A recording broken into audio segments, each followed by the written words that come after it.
నమస్తే. Shaft academy of media arts cinematography కోర్సుకు స్వాగతం. నేను డాక్టర్ చిలకమర్రి నటరాజ్. మనము ఈ సినిమాటోగ్రఫీ కోర్సులో చాలా ఎలిమెంట్స్ని ఎలాబరేటెడ్గా ఒక్కొక్క మాడ్యూల్లో డిస్కస్ చేసుకుంటూ వస్తున్నాం. Right from the history of the cinematography, history of the film, ఈ రెండింటిని మ్యాచ్ చేసుకుని అసలు సినిమాటోగ్రఫీ ఎలా డెవలప్ అయింది, రైట్ ఫ్రమ్ ది ఒక లెన్స్ తాలూకు బేస్ లియోనార్డో డావిన్సీ స్టార్ట్ చేసిన దగ్గర నుంచి, తర్వాత క్రోనో ఫోటోగ్రఫీ గన్ దగ్గర నుంచి, ఇట్లా డిఫరెంట్ స్టేజెస్లో సినిమాటోగ్రఫీ తాలూకు డెవలప్మెంట్స్ ఎలా వచ్చాయి మాట్లాడుకున్నాము. తర్వాత ప్రీ ప్రొడక్షన్లో సినిమాటోగ్రఫర్ తాలూకు అవి మాట్లాడుకున్నాము, ప్రొడక్షన్ ప్రాసెస్లో సినిమాటోగ్రఫర్ది మాట్లాడుకున్నాము. ఆ ప్రాసెస్లోనే కంపోజిషన్ అంటే ఫ్రేమ్ని కంపోజ్ చేసుకునేటప్పుడు camera distance, camera movement, camera view point, వీటన్నిటిని డిస్కస్ చేసుకుంటూ కెమెరా మనం ఆపరేట్ చేసే ప్రాసెస్లో ఆబ్జెక్ట్ తాలూకు మూమెంట్, దీని గురించి కూడా మనం డిస్కస్ చేసుకున్నాం. ఇంతకుముందు మాడ్యూల్లో ఆబ్జెక్ట్ తాలూకు మూమెంట్ ఎలా ఉండాలని డిస్కస్ చేసుకున్నాం. ఇప్పుడు అసలు why we are composing the moment, అసలు ఒక ఆబ్జెక్ట్ ఎందుకు మూవ్ కావాలి, పర్పస్ ఆఫ్ ది మూమెంట్ ఏంటి, దాన్ని మనం ఎలాబరేటెడ్గా ఈ మాడ్యూల్లో డిస్కస్ చేసుకోవడానికి ట్రై చేద్దాం. సో ఎక్కడి నుంచి మనం ఎటు మూమెంట్ చేస్తున్నాము, ఆ మూమెంట్ని మనం ప్రేక్షకుడికి మూమెంట్ తాలూకు ఫీల్ కన్వే అవుతుందా కావట్లేదా, అది ఆ మూమెంట్కి వాళ్ళు కనెక్ట్ అవుతున్నారా లేదా అని చెక్ చేసుకుంటూ మనం మూమెంట్ కంపోజ్ చేసుకుంటాం. దీంతోపాటు మూమెంట్ అండ్ డిస్టెన్స్, జనరల్గా ఫ్రేమ్లో at a stretch long moments పెట్టుకుంటే ప్రేక్షకులకి ఒక దాన్ని ఏమంటాము రొటీన్ ఫీలింగ్ వచ్చేసి ఇంట్రెస్ట్ తగ్గే అవకాశాలు ఉంటాయి. అందుకని ఎప్పుడు కూడా సింగిల్ షాట్లో తీసుకోకుండా ఇక్కడ ఒక షాట్ పెడతాము, ఇక్కడ ఒక షాట్ పెడతాము, మళ్ళీ ఇక్కడ ఒక షాట్ పెడతాము, ఇక్కడ ఒక షాట్ పెడతాము, అంటే మూమెంట్ని విల్ బ్రేక్ ఇంటూ పీసెస్. ఒకే సింగిల్ స్ట్రెచ్లో అంత పెద్ద మూమెంట్ పెట్టకుండా చిన్న చిన్న షాట్స్గా ఎప్పుడు కూడా లెంతీ షాటు అవసరమైతే తప్ప సినిమాల్లో వాడము. 2 కారణాలు, ఒకటి calibre of the actor, 2 light, మిగతా టెక్నికల్ సపోర్ట్సు. ఈ రెండిటి వల్ల మనము షాట్ని మనం చిన్న చిన్న షాట్స్గా మలుచుకుంటున్నాం. మొత్తం పెట్టేసి నాటకం చేసినట్టు చేసేయచ్చు కదా. సినిమాకి నాటకానికి ఉండే తేడా అక్కడే ఉంటుంది. సినిమా ఎంత ప్రభావాన్ని చూపిస్తూ నాటకాన్ని దాటేసి ముందుకెళ్ళిపోయి ప్రపంచంలో ఇప్పుడు one of the most powerful మీడియంగా ఉండడానికి కారణం ఏంటంటే because of the camera moment and the object moment. ఇక్కడ మనము ఈ మూమెంట్ మొత్తాన్ని ఇలా ఇక్కడి నుంచి కంటిన్యూగా చేయకుండా ఫ్రేమ్లోకి ఎంటర్ అయిన దగ్గర నుంచి ఒక 3-4 పీసెస్గా కట్ చేసుకుంటాము. అట్లాగే ఆ క్యారెక్టర్ డైలాగ్ చెప్పిన తర్వాత బయటికి వెళ్ళిపోవాలనుకోండి ఫ్రేమ్లో నుంచి, ఇది నా ఫ్రేమ్, ఇక్కడ డైలాగ్ అయిపోయింది, ఇక్కడి నుంచి ఇక్కడికి వెళ్ళాలనుకోండి. లాంగ్ షాట్ అయితే దాదాపుగా ఒక్కొక్కసారి రియల్ టైంలో నడుచుకుంటూ వెళ్తే 1.5 minute పట్టచ్చు, లేదా 2 నిమిషాలు పట్టచ్చు. కొంచెం లాంగ్ ఏరియాలో అయితే ఇంకా ఎక్కువ కూడా పట్టచ్చు. అంత టైము మిగతా క్యారెక్టర్స్ అందరూ ఆ క్యారెక్టర్ ఎగ్జిట్ అయిపోయేంత వరకు ఏం చెయ్యాలి, ఖాళీగా ఉండాలా, మరి ఏం చేస్తారు? అందుకని ఈ క్యారెక్టర్ తాలూకు ఎగ్జిట్, నేను కెమెరా ఇక్కడ పెట్టేసి కెమెరాను క్రాస్ చేసేటట్టు పెట్టుకున్నాను అనుకోండి, 3 to 5 secondsలో ఎగిరిపోయింది. ఇక్కడ పెట్టేసి ఇంత కంపోజ్ చేసుకున్నాను అనుకోండి, వాళ్ళు వెళ్ళేదాకా ఇప్పుడు అది అవసరం అనుకోండి, వాళ్ళు వెళ్ళిపోతున్నారు, వాళ్ళందరికీ భయపడి వీళ్ళు ఇలా ఆగి నిలబడి చూస్తున్నారు, వాళ్ళు వెళ్ళిపోయిన తర్వాత అది కాదురా అని మాట్లాడుతున్నారంటే ఇట్ ఈజ్ నీడెడ్. కానీ అవసరం లేకుండా వీళ్ళందరూ వాళ్ళు వెళ్ళేదాకా ఖాళీగా ఉండకూడదు. అందుకని ఏం చేస్తాము, కెమెరా ఇక్కడ పెట్టేసి చిన్న ఫ్రేమ్ తీసుకొని ఎగ్జిట్ తీసేసుకుంటాం, ఇంత డిస్టెన్స్ పెట్టుకోకుండా. అంటే ఎక్స్ట్రీమ్ లాంగ్ షాట్ నుంచి టప్మని ఒక మిడ్ షాట్కి క్లోజ్ చేసేసుకొని కట్ చేసి పంపిస్తాము. లేదు, ఈ క్యారెక్టర్ డైలాగ్ చెప్తూ ఇక్కడ దాకా తీసుకొని వచ్చి ఇక్కడ ఎగ్జిట్ పెట్టేసుకుంటాం. ఈ డిస్టెన్స్ అంతా డైలాగ్ చెప్పే ప్రాసెస్లో కవర్ చేసుకొని దాన్ని మనం బయటికి పంపించడానికి ట్రై చేస్తాము. దీనివల్ల ఏమవుతుందంటే చూసే ప్రేక్షకుడికి ఈ లెంత్ ఏదైతే ఫీలింగ్ ఉందో అది కట్ అయిపోతుంది. సో అట్లా మనము క్యారెక్టర్ తాలూకు వీటిని మనం కంపోజ్ చేసుకుంటాం. అట్లాగే క్రాసింగ్ అండ్ ది డైలాగ్, ఇక్కడ ఒక ఆబ్జెక్ట్ ఉంది, ఇక్కడ ఇంకొక ఆబ్జెక్ట్ ఉంది, దీన్ని మనం ఇట్లా మూమెంట్ కంపోజ్ చేసుకున్నాం. కెమెరా ఇక్కడ ఉంది,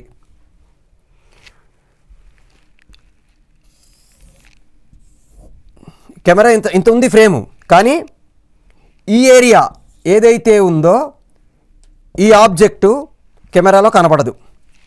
ఫర్ ఎగ్జాంపుల్ నేను ఇట్లా వెనక నుంచి వచ్చాను అనుకోండి, బోర్డు వెనక నుంచి, ఈ బోర్డు దగ్గర పోయిన దగ్గర నుంచి ఆ బోర్డులో నుంచి బయటకు వచ్చేదాకా నేను మీకు కనపడను. ఈ ఆబ్జెక్ట్ అడ్డం ఉంది, ఈ ఆబ్జెక్ట్ వెనక నుంచి వచ్చేటప్పుడు ఈ ఆబ్జెక్ట్ ఇక్కడ కనబడకపోవడం వల్ల ఇక్కడ ఏదైనా డైలాగ్ ఉంటే, ఇంపార్టెంట్ డైలాగ్ ఉంటే, ఆ డైలాగ్ని ఇక్కడి నుంచి జర్క్ తీసుకొని ఇక్కడి నుంచి వచ్చేదాకా మూమెంట్ ఫాస్ట్ చేసుకొని దాటిన తర్వాత మళ్ళీ డైలాగ్ చెప్పుకోవాలి.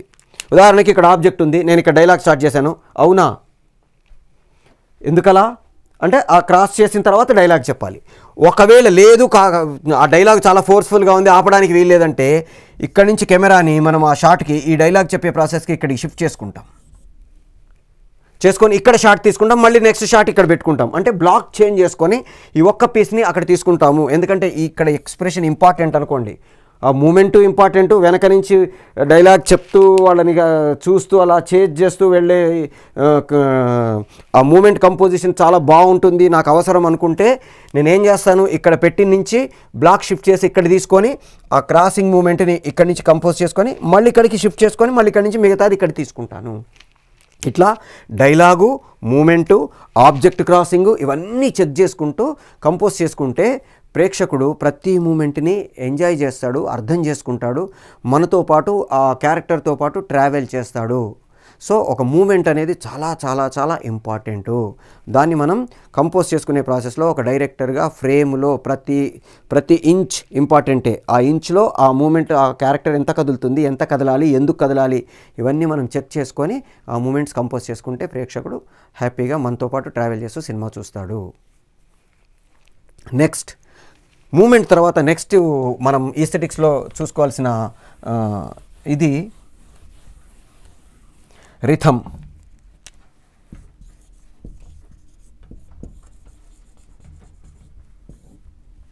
లయ అంటాం.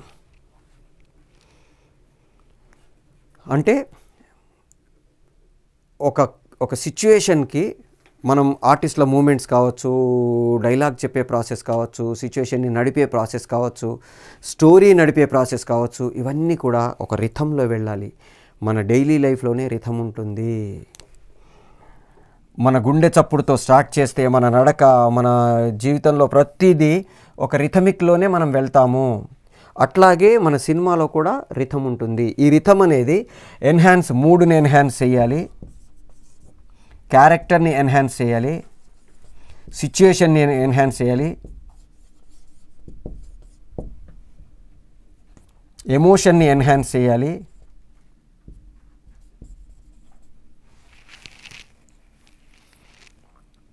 ప్రేక్షకుల్లో వీటన్నిటినీ కలిపిన రసానుభూతి అన్నాం కదా, ఈస్థెటిక్ ప్లెజర్.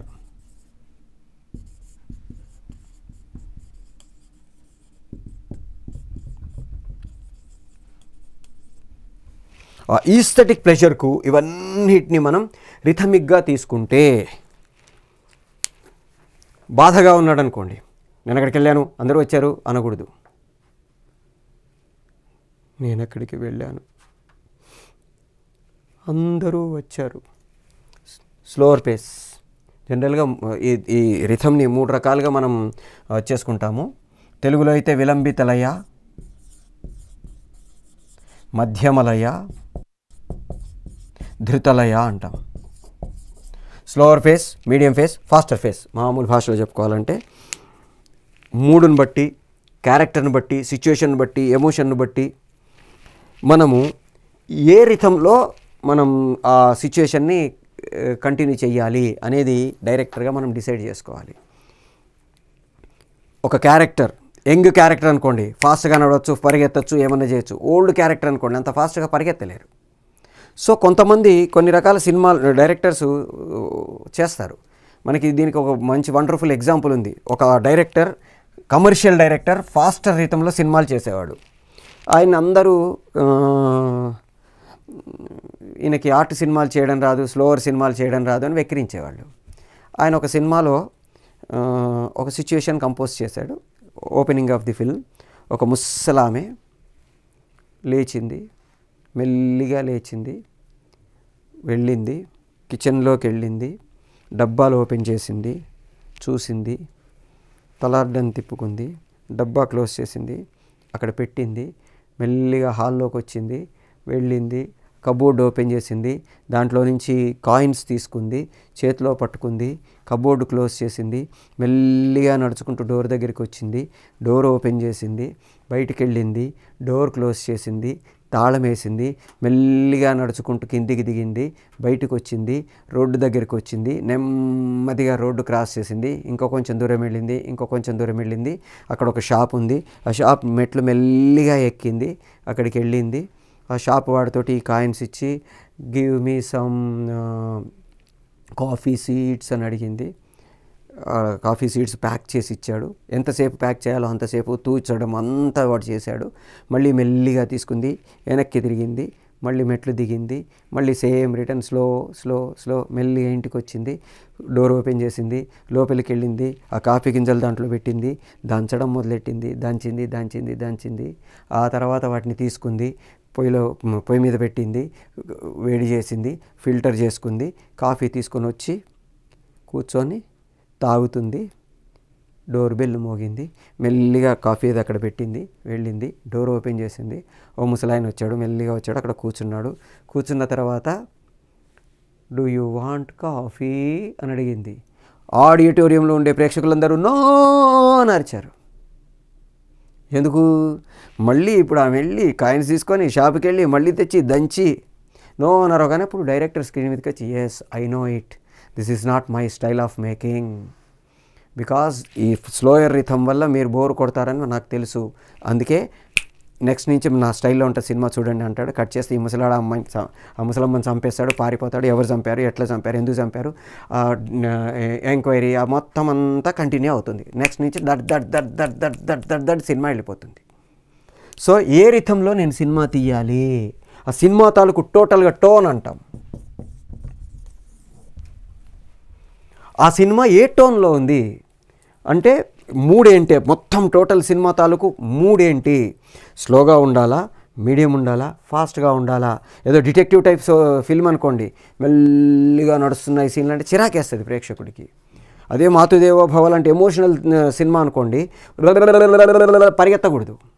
సో ఆ సిచ్యువేషన్ తాలూకు మూడును బట్టి మనం రిథమ్ని సెట్ చేసుకుంటాము. యాక్టర్స్ కదలికలు కావచ్చు, లేకపోతే చెప్పే డైలాగులు కావచ్చు, ఏదైనా సరే ఫాస్ట్గా ఉండాలా, స్లోగా ఉండాలా, మీడియంలో ఉండాలా అనేది మూడుని బట్టి మనం క్రియేట్ చేసుకోవడానికి ట్రై చేస్తాం. అట్లాగే క్యారెక్టర్ ఇంతకుముందు చెప్పినట్టు ముసలమ్మ అనుకోండి, డింగ్ డింగ్ డింగ్ డింగ్ అని పరిగెత్తింది అనుకోండి, ఇదేంటి ముసలం ఇట్లా పరిగెడుతుంది అనుకుంటాం.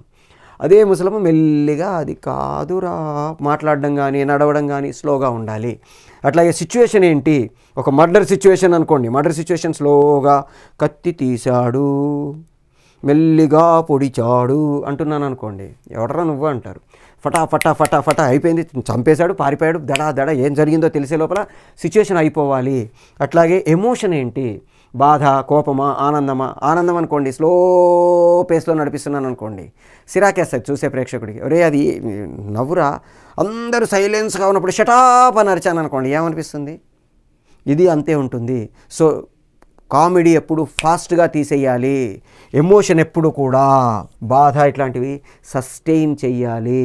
కామెడీ ఫటా టైమింగ్ అంటాం, అందుకే ఏది ఏ టైంలో ఎస్టాబ్లిష్ చేయాలో ఆ టైంలో చేయడమే రిథమ్. ఎప్పుడు కామెడీ లాంటివి ఫట్ కట్ చేస్తూ వెళ్ళాలి, ఎమోషన్ని సస్టైన్ చేయాలి. ప్రేక్షకుడు కామెడీకి తొందరగా రియాక్ట్ అవుతాడు, తను నవ్వేస్తాడు, బట్ ఎమోషన్కి ఆ ఎమోషన్ బయలుదేరి ప్రేక్షకుడిని రీచ్ అయ్యి వాడు బాధపడేంత వరకు దీన్ని సస్టైన్ చేయాలి. సో ఏ రిథంలో ఉంచితే అది కంటిన్యూ అవుతుంది. అట్లాగే సినిమా స్టార్టింగ్లో ఉండే రిథంకి సినిమా ఎండింగ్కి వెళ్ళే రిథంకి మార్పులు ఉండాలి. షాఫ్ట్ అకాడమీ మనకి డిఫరెంట్ కోర్సెస్ని ఆఫర్ చేస్తుంది. ఫిలిం ఇండస్ట్రీకి సంబంధించిన major 3 wings, film making, fine arts and animation, ఈ 3 వింగ్స్లో డిప్లొమాస్ నుంచి పోస్ట్ గ్రాడ్యుయేషన్ వరకు డిఫరెంట్ లెవెల్స్లో డిఫరెంట్ డ్యూరేషన్స్ తోటి మనకి కోర్సెస్ని ఆఫర్ చేస్తుంది. అది కూడా అతి తక్కువ ఫీజులతోటి, మినిమం ఫీజులు. మిగతా ఇన్స్టిట్యూషన్స్తో పోలిస్తే అసలు ఇవి నామినల్ ఫీజులుగా మనం చెప్పుకోవచ్చు.